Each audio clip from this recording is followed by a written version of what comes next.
Quero convidar aqui o pastor Paulo Chagas. Quero que você aplauda Jesus pela vida do pastor Paulo Chagas. Pastor Paulo Chagas é um amigo, é uma pessoa querida, já esteve conosco 2 vezes aqui. Ele lá do Agreste de Pernambuco. Teve Abel, irmão dele, e Abel era um guardador de ovelhas, mas Caim era cultivador da terra. E no passar do tempo, aconteceu que Caim trouxe do fruto da terra uma oferta ao Senhor. E Abel, ele também trouxe das primícias e da gordura do seu rebanho. E o Senhor teve consideração por Abel e por essa oferta. Mas por Caim, por sua oferta, ele não teve consideração. E Caim ficou muito irado. E o seu semblante caiu ou desfaleceu. E ao Senhor disse Caim: por que estás irado? E por que o teu semblante está caído? Se tu fazes bem, não serás aceito. E se não fazes bem, o pecado jaz à porta. E para ti será o desejo dele. E tu governarás sobre ele. Eu queria pensar com você em colocar Deus no pódio da nossa vida. Esse texto ele não fala apenas de uma entrega de algo material, porque o que nós entregamos de forma material é aquilo que já está oculto, já está proposto no interior da nossa alma.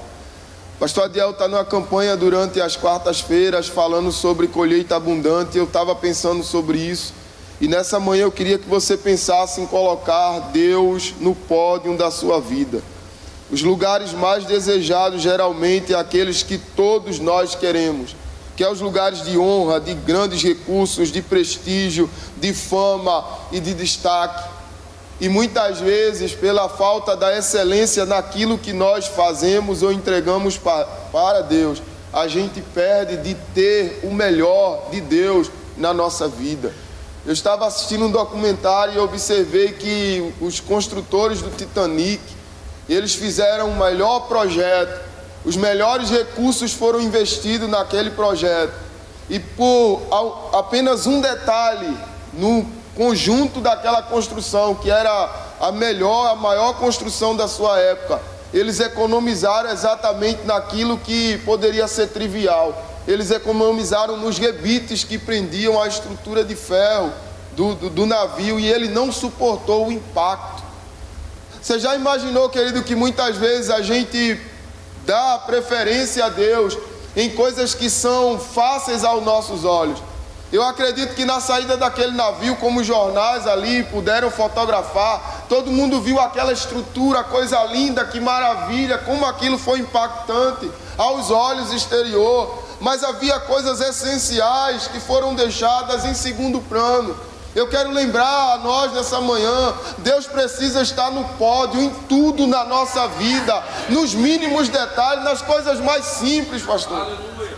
Nós damos evidência a Deus nas coisas que são importantes para nós, que tem um valor para nós, e é verdade, tem coisas que tem muito valor agregado para a nossa vida. Mas Deus não olha só as coisas que nós olhamos, Deus nos vê completamente.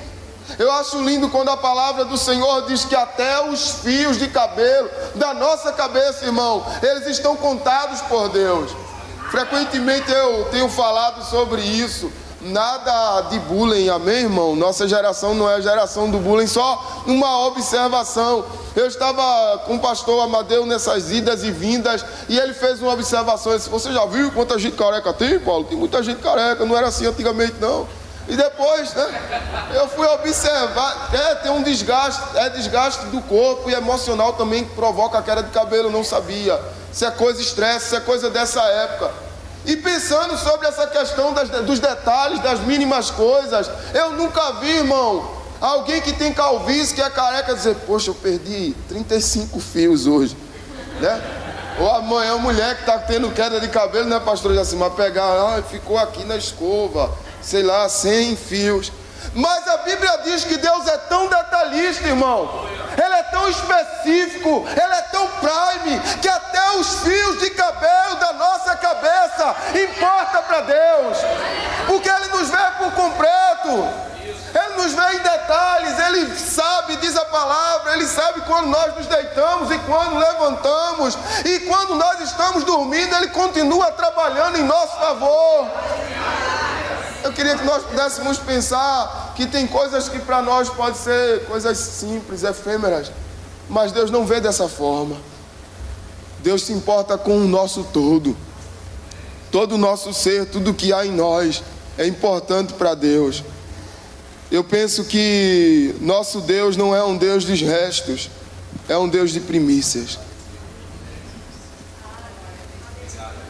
Posso ouvir um amém? Amém. Primeira coisa, o nosso Deus não é um Deus de restos, nosso Deus é um Deus de primícias. A teologia da prosperidade, ela tem roubado um pouco do significado completo disso. Mas a teologia bíblica, ela permanece nos dizendo que Deus, Ele sempre espera de nós o melhor. Eu nunca pedi, irmão, e aqui, olha que eu tenho feito algumas loucuras aos olhos dos homens no serviço a Deus. Sou questionado em alguns momentos, meu momento com Deus em algumas coisas. Mas uma coisa que eu nunca fiz foi pedir coisa ruim a Deus. Quem aqui já pediu restos a Deus? Ninguém, irmão. A gente só pede a Deus coisa boa. E se você já experimentou da fé, que tudo crê, você pede coisas extraordinárias. Eu conversava com o seu Moreira, ele estava dizendo, pastor, eu estava ali pensando que Deus pode fazer infinitamente mais. O irmão conhece o pastor Amadeu desde a sua mocidade. Se ele sonhava, irmão, daquela época em fazer grandes coisas, imagina o nível que o homem está agora. Porque a cada momento que nós pedimos coisas maravilhosas, coisas extraordinárias para Deus, e Deus nos concede isso, nós desejamos ainda mais de Deus, sim ou não? Cada milagre que Deus nos acrescenta, a gente deseja outro, porque a gente descobre que Deus é um Pai de amor, e Ele tem prazer em nos dar, Ele tem prazer em nos abençoar. Essa mesma perspectiva que nós temos a respeito de Deus, eu entendi, lendo Caim e Abel, que Deus tem essa expectativa por nós. É tão bom quando a gente recebe um presente de papai. E quando esse presente ele vem personalité, tem coisas que Deus nos dá que Ele é tão cuidadoso que a gente diz, Senhor, que detalhe, que coisa tão maravilhosa. Eu estava aqui no início do ano, o irmão ali testemunhou que ele havia conseguido passar no teste, né, da habilitação. Para alguns era coisa simples, mas para ele era algo que Deus, né, havia falado com eles em detalhe. Estava com outra irmã lá em Mesquita, a gente teve um tempo no culto de oração, e Deus falou algumas coisas ao coração da igreja, e ela veio e me abraçou, disse, pastor, consegui comprar minha casa própria, e naquele dia, Deus fez uma promessa, e eu orei ao Senhor, e Deus respondeu. Deus nos responde com o melhor. Nós precisamos ter no nosso coração o desejo de dar o melhor para Deus. Abel não considerou se havia segunda colheita. Muitas vezes a gente fica regrando, a gente fica se considerando, será que... E aqui eu não estou falando só de doação, eu não estou falando só de oferta, eu estou falando de tudo, amém, igreja? Amém. Do nosso todo. Porque nós podemos fazer parte da obra de Deus em todas as vértebras, em todas as esferas. Se Deus te dá condição de ser um patrocinador, de ser um dizimista fiel, de devolver para Deus as tuas primícias, amém. Mas às vezes você não está com essa condição, mas você pode dar a tua vida, o teu serviço. Ou se você já chegou num nível extremo de fé, você vai conseguir ser um doador, mas também vai conseguir doar a sua vida. Deus não se alegra só com quem patrocina, Deus se alegra com quem se envolve. Eu estava aqui pela manhã ali, observando um pouco, falando com Deus, pensando nessa mensagem. Sabia que ia ter alguns visitantes nessa manhã, tentando, né, compactar a mensagem para aquilo que meu coração queria. E de repente eu disse, não, eu quero eles como um todo. E o irmão estava ali, né, puxando a água, e eu dizendo, meu Deus, isso aqui é família, é comunidade, ainda é igreja. Não é talvez a função dele, ele não é remunerado para isso. Talvez ele seja, não sei, eu não conheço o contexto de todos, talvez ele seja fiel dizimista ao Senhor, talvez ele seja um primicista, entrega o que é material, o que é de Deus, ele devolve para Deus. Mas ali ele estava fazendo a função que todos nós temos que fazer dentro da igreja, sermos servos, entregar-se por completo a Deus. Eu não vi o pastor pedir para ele estar puxando a água ali atrás. Talvez é um serviço braçal. O serviço braçal talvez nem todos querem fazer, mas ele entendeu a necessidade daquilo. Porque tudo que nós pedimos a Deus, nós pedimos o melhor. Nós precisamos perceber Deus ao nosso redor e devolver esse melhor para Ele. Segundo Crônicas, capítulo 31, verso 5, diz assim: assim que se proclamou essa ordem, uma ordem de colheita da parte dos filhos de Deus, os filhos de Israel trouxeram em abundância as primícias do cereal, do vinho, do azeite, do mel e de todo o produto do campo. Também os dízimos de tudo trouxeram generosamente. Generosidade, irmão, é uma ação de gratidão. Quem aqui já pediu uma medida para Deus na saúde? E Deus deu 2 medidas. Eu conheço vários testemunhos de pessoas que pediram uma cura e Deus derramou a cura completa, tirou até o que ele não havia pedido. Quantos aqui já pediram a Deus, talvez, um faturamento extraordinário na empresa e de repente o faturamento transbordou? Quantos aqui pediram uma porta de trabalho e de repente Deus abriu uma porta dentro de outra porta e as tendas se alargaram? Porque Deus, ele é abundante, pastor Adiel. Deus não é limitado. Meu irmão, eu fui para o Agreste, no Caminho do Sertão, na minha mente, imaginando só não deixar aquela igreja fechar. 8 meses sem pastor. As pessoas não desejam ir para um local onde talvez não haja tanta evidência. E quando eu cheguei naquele lugar, eu disse: Deus, só me ajuda a não deixar a igreja fechar. Tínhamos 12 pessoas, pastor Adiel, no culto de Natal de 2016. E de repente aquelas 12 pessoas se transformaram em 50 pessoas. E o lugar ficou pequeno. E Deus disse: alarga a tenda. Porque nossa visão é diferente da visão de Deus. Enquanto nós estamos limitando a visão, Deus tem uma visão maior. Deus sempre vai ter uma visão mais abundante, uma visão mais larga, uma medida sacudida, recalcada e transbordando. É a expectativa de Deus para nós. Segunda coisa que eu queria que a gente pensasse: Deus avalia tanto os nossos motivos quanto a qualidade do que lhe oferecemos. Primeiro seja, depois faça. Eu não sei aqui na Missão Recreio, eu estou falando sobre meu contexto. Quantas vezes, irmão, já aconteceu do irmão chegar: olhe, pastor, se Deus me abençoar, eu vou abençoar a construção está bem melhor hoje, irmão. A gente está num período agora de acabamento, mas estávamos num processo de construção. É duro e não tem tanta qualidade de culto. E assim, aí Deus faz. E depois que Deus faz, irmão, a pessoa parece que esqueceu da promessa que fez ao Senhor. Deus conhece, querido, guarde isso no seu coração. Deus avalia tanto os nossos motivos quanto a qualidade do que lhe oferecemos. Muitas vezes a gente diz: ah, Senhor, eu gostaria de ter tal coisa, eu queria ser tal coisa, eu queria exercer tal função. Deus conhece os detalhes da gente, querido. Muitas vezes Israel precisou dar voltas nos desertos, porque Deus sabia da promessa que havia feito. Eu espero que Deus esteja falando com pessoas aqui nessa manhã. Deus sabia a promessa que havia feito a Israel, mas Deus conhecia o que havia no coração do seu povo. Enquanto Deus sondar os nossos corações e encontrar algumas falibilidades que vai nos afastar do propósito, aquilo que Ele prometeu não chega por completo. Ele não é homem para que minta, nem filho do homem para que se arrependa. Se Ele fez a promessa, Ele é fiel para cumprir, querido. Porém, entretanto, Ele vai passar o período de nos purificar, de purificar nossas intenções e as motivações do nosso coração. Certa feita, Moisés disse: se o Senhor não for comigo, não me deixa sair daqui.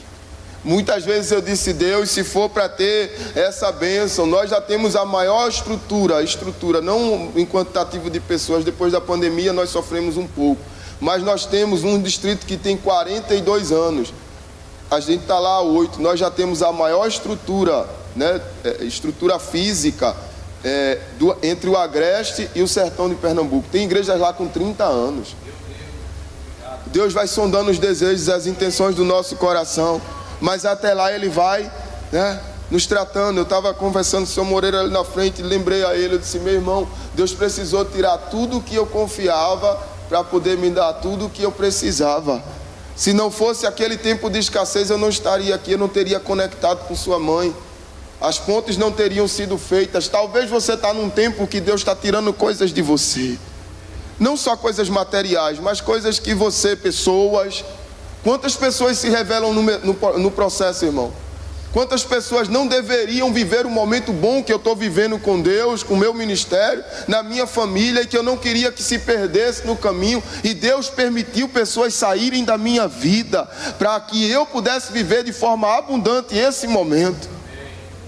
Então, às vezes, Deus vai tirar coisas, pessoas, títulos, funções, para nos aproximar daquilo que Ele quer nos dar de melhor.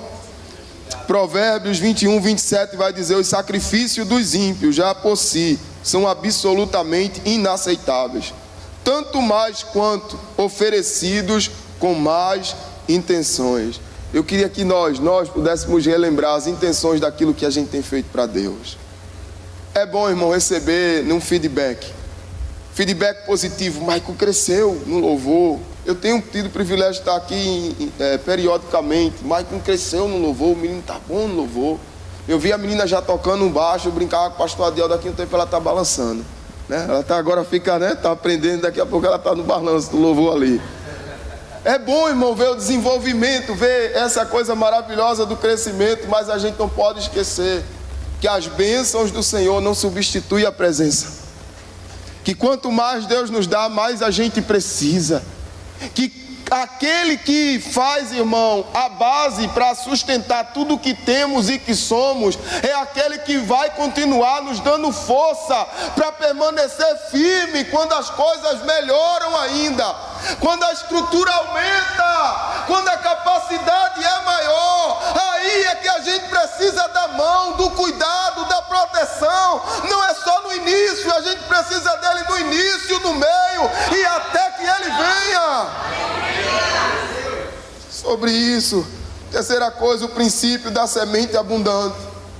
Ageu capítulo 1, verso 6 vai dizer: semeaste muito, mas colheste pouco. Comeis, mas não vos satisfazeis. Bebeis, mas não conseguis matar a sede. Vestivos, mas ninguém se sente aquecido e confortável. E o que recebe salário, recebe-o para depositá-lo numa bolsa furada. 2 Coríntios capítulo 9, versículo de 6 a 8 vai dizer: lembrai-vos, aquele que pouco semeia, igualmente colherá pouco. Mas aquele que semeia com generosidade, da mesma forma, colherá com fartura.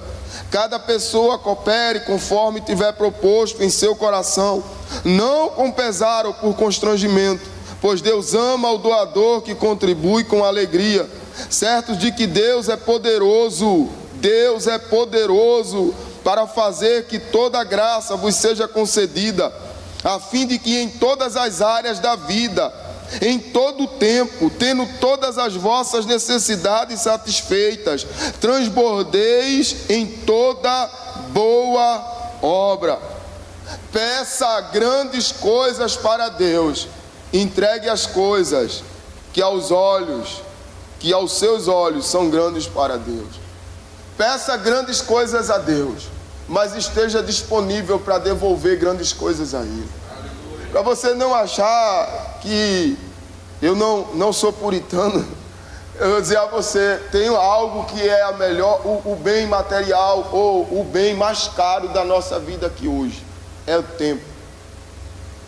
Se as pessoas mais ricas do mundo pudessem comprar o tempo, a gente compraria. Se você tem amigos como eu, a maioria da galera do meu seminário, pastor Adiel, tinha o dobro da minha idade, ou um pouco a mais. E eu digo: daqui a pouco eu vou ficar só. Não, vai ficar eu e o pastor Adiel, né? Meus amigos estão todos do cabelo branco, né? Os varões do cabelo branco. E aí nós pensamos que se pudéssemos voltar atrás e comprar o tempo e poder fazer de novo o percurso nas coisas que a gente errou, ou ter mais tempo, sabe, pastor Jacimar, para consertar coisas que a gente não tem como consertar mais. Eu queria que você pensasse, se tem algo que você precisa dar de forma grandiosa para Deus, é a qualidade do seu tempo. Tem pessoas que eu encontro que dizem: ah, pastor, se eu pudesse ter feito minha aliança com Deus antes, se eu tivesse entregado minha vida para Jesus há alguns anos atrás. Eu estava aconselhando um seminarista, quase que da minha idade, eu já estou, nesse ano eu completo agora 10 anos de ministério, e eu estava aconselhando um seminarista quase da minha idade. Você entende o que Deus está falando? E de repente eu olhei para ele, ele disse: pastor, o senhor tão novinho tem a responsabilidade de pregar numa igreja como a igreja de Mesquita, a igreja consolidada, conhecida globalmente, com um líder muito forte, é um púlpito muito expressivo, de muita expressão e de muita responsabilidade. Não que os demais não sejam, mas carrega um peso histórico aquela igreja, que é mãe dessa igreja. E eu lembrei para aquele irmão e disse a ele: irmão, quanto antes você entregar o seu melhor para Deus, quanto antes o melhor de Deus vai ser entregue para você. Amém. Nós precisamos ter essa percepção, querido, de se queremos coisas grandes de Deus, temos que estar dispostos a dar as grandes coisas que nós temos para Ele. A Bíblia diz que dele é a terra, irmão, e tudo que nela há. O que é que a gente pode dar para Deus? Uma vez, olhando os salmos, ele disse: filho meu, dai-me o teu coração. Eu estava voltando de um processo no mundo, desviado, irmão, é algo terrível, que quando a gente se afasta da casa do Senhor, a gente se afasta da presença de Deus, é tão mais difícil voltar, porque a gente já tem uns preconceitos formados, né? A gente tem a nossa teologia, e quando nosso coração está ferido, quando a gente está machucado, a gente usa, né, um pretexto, porque um texto fora de contexto é pretexto, para validar nossas más ações, e começa a se brindar com aquilo e não querer voltar para a presença de Deus. E por graça e misericórdia, Deus começou a me abençoar na minha vida pessoal, financeira, coisa e tal. E de repente eu estava numa madrugada escutando o pastor João Palharim. Quantos lembram dos pregadores de telhado? Ficava na rádio, nas antigas, escutando ali. E de repente eu ouvi Deus dizer a mim: filho meu, dai-me o teu coração. Eu dava oferta, não estava dizimando, estava desviado. Eu ia de vez em quando à igreja, eu gostava da atmosfera, é gostoso. Tem pessoas que dizem a mim lá na igreja: pastor, eu venho aqui, sai aquele peso. Mas, irmão, Deus quer que esse peso não exista mais sobre você.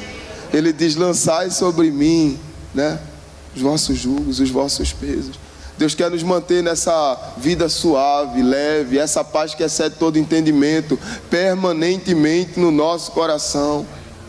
Mas para isso nós precisamos estar totalmente entregues na dependência dEle. Quarta coisa, nós não podemos ter uma aliança deformada com o Senhor. Eclesiastes, capítulo 5, versículo de 4 a 6, vai dizer assim: quando fizeres algum voto ou promessa, cumpre-os sem demora, pois somente os tolos desagradam a Deus. Cumpre, pois, a tua palavra. Portanto, é melhor não prometer do que fazer um voto e não cumprir a palavra empenhada. Não permitais, pois, que tua boca te conduza ao pecado, e não diz ao sacerdote ou ao mensageiro de Deus: cometi um engano, o que prometi meu voto não foi bem o que eu queria dizer. Ora, por que irritar a Deus com o que dizeis e levá-lo a destruir tudo quanto construíste mediante o teu trabalho? Faça mais que as suas palavras. Eu ainda sou jovem, falam com o pastor Adiel, imperativo, pá, tal. Mas eu passei depois de um tempo a medir mais o que eu falo diante de Deus.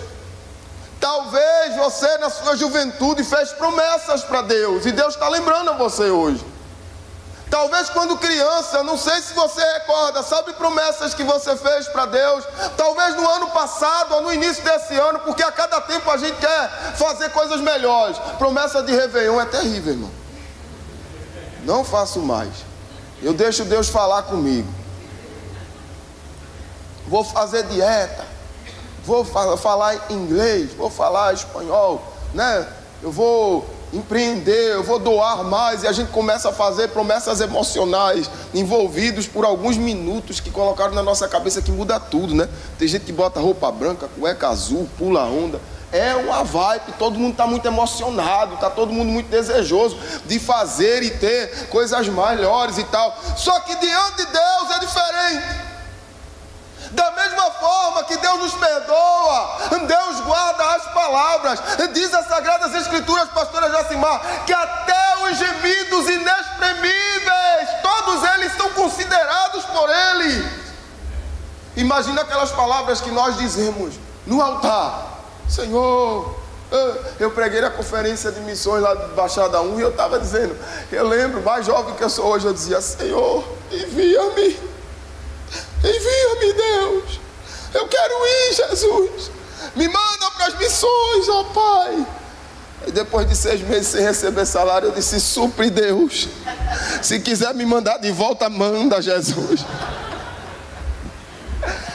Porque nós somos emotivos, irmão. Esquecemos que Deus é santo, é maravilhoso. Deus é Deus, imutável, forte, fiel, poderoso. Ele é o alfa, Ele é o ômega, Ele é o começo, Ele é o fim. Ele é Deus, Ele é soberano.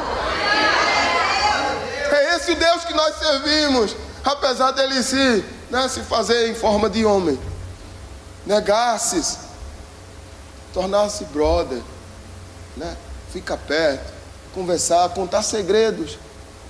Ele é Deus. E todas as promessas que fazemos ao Senhor, nós precisamos cumprir. Os votos de tolos são os piores votos, porque os votos de tolos são votos que Deus não pediu que fizéssemos. Os votos de tolos são os votos que muitas vezes a gente não tem como cumprir. Aprendi outro. Às vezes a gente quer dar o que não tem, e quando a gente tem, aquilo se torna importante. Abraão queria um filho, muito um filho, e vai ser para a glória de Deus. E Deus deu um filho a Abraão, abrindo uma aspas. Mas quando Deus disse, dai-me, Abraão, o teu filho, dai-me o teu Isaac. Abraão, irmão, ponderou para lá, para cá. Estou imaginando.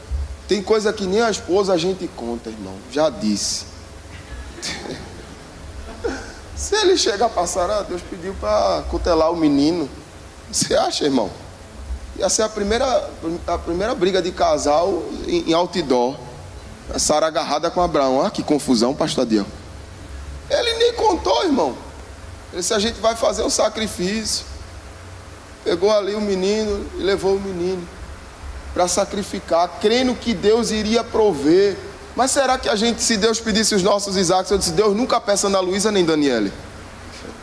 Nunca, não faça um negócio desse comigo. Mas será que nós estamos preparados, irmãos, para entregar mais que palavras ao Senhor, mais que recursos ao Senhor, mais do que as coisas que para nós são favoráveis, entregar para Deus? Será que nós estamos prontos para dizer assim, Senhor, o que o Senhor quiser comigo eu quero, o que o Senhor quiser de mim é teu? Essa manhã que a gente possa colocar Deus no pódio. Eu quero fechar a nossa reflexão dizendo a você, Deus está disposto a dar mais uma chance a você. Deus sempre está disposto a dar mais uma chance a mim e a você. Provérbios 19:20 vai dizer assim, presta bastante atenção aos sábios conselhos e recebe de coração a orientação. Assim alcançarás sabedoria. Deus espera sempre a obediência dos seus filhos. Eu acredito e descobri também que a coisa mais difícil não é ouvir a Deus. Que é isso, pastor? Não. Deus está falando aqui, amém? Deus falou no louvor, amém? Deus falou com você quando Ele disse, vai à igreja, e você disse, eu vou, no meio de uma chuva dessa, num frio desse, eu vou. Deus está falando. Mas eu descobri que a coisa mais difícil é a obediência. Obediência é algo que faz com que a gente saia do trono e a gente dê o lugar de controle a outro. Nós não fomos programados para isso. O pessoal de TI entende bem o que eu estou dizendo. Programação é definida, vai executar exatamente aquilo. Nós fomos criados para governar. para sermos campeão. E tem um louvor que diz: vencedor. E a gente vai, eu vou vencer, aleluia, é para mim, né? Mas nós fomos programados realmente, irmão, somos a coroa da criação. Somos empoderados, fomos chamados por Deus para ter grandes resultados e dar grandes resultados. Só que houve uma falha, não na programação, mas no meio do sistema. Foi o pecado. O pecado roubou de nós a pureza em ter o controle nas nossas mãos. Por isso que Deus nos pede que nós entreguemos a nossa vida a Ele. Se a nossa vida é dele, irmão, as primícias vai ser. E isso vai ser feito com alegria. Se a nossa vida é do Senhor, pastor Adiel, os dízimos se devolvem para Deus, porque nós temos plena consciência que foi Deus quem nos deu tudo que temos. Se a nossa vida é para Deus, o nosso casamento vai ser consagrado, e os princípios que nós exercemos dentro da nossa casa vão considerar a vontade e a palavra de Deus. Se os nossos filhos são do Senhor, nós não iremos temer quando nossos filhos tomam caminhos que não é talvez o caminho que nós gostaríamos. Por exemplo, todos nós achamos lindo ter um pastor, ver um missionário, mas eu não sei quantos de vocês têm orado: Senhor, que meu filho seja um pastor, que meu filho seja um missionário. Mas a gente acha tão bonito um missionário, a gente acha tão bonito um pastor, tão jovem, tão bonitinho, né? Mas há uma responsabilidade tão grande, tantos sacrifícios, abrir mão de tantas coisas. Eu queria, se você pode, se coloque de pé, coloque Deus no pódio hoje. Talvez ele estava num segundo lugar. É um bom lugar. Ele está lá, está na plataforma. Às vezes Deus está no terceiro lugar. Ele está lá, está junto, está perto. Tem evidência. As pessoas olham: olha, é crente, né? Olha a varoa da igreja, o varão da igreja. Mas Deus quer estar no primeiro lugar, no pódio. Eu não sei como você chegou aqui nessa manhã.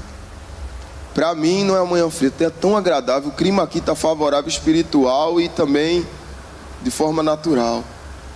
Mas duas coisas eu queria fazer nessa manhã. Convidar primeiro você que talvez se distanciou da presença de Deus. Eu também já um dia.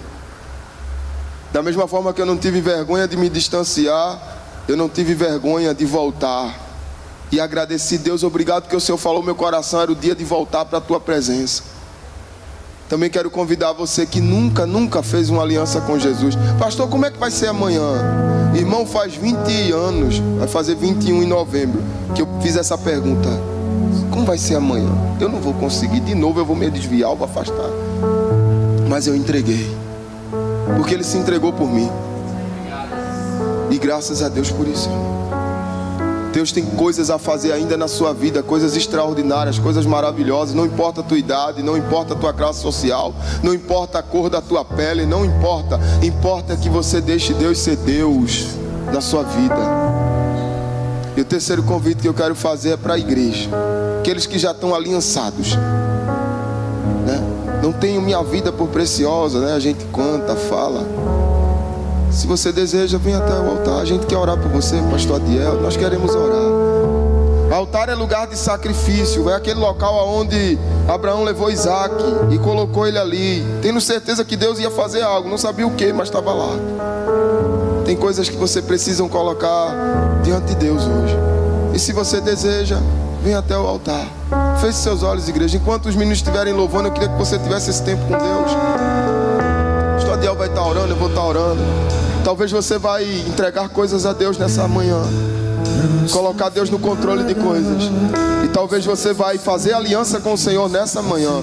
Deus no pódio. Ele não quer nem precisa do terceiro nem segundo lugar na vida de ninguém aqui, irmão. Deus é primícia. Deus é o primeiro em tudo. Isso não é fácil. Não é fácil para mim ainda, pastor Adiel. Tem coisas que de repente eu olho e digo: meu Deus, não, é o Senhor. E volto e coloco Deus de novo. Nós tendenciamos a tirar Deus das nossas prioridades e colocamos outras coisas. Se você deseja, vem para cá, vem para cá. quero fortalecer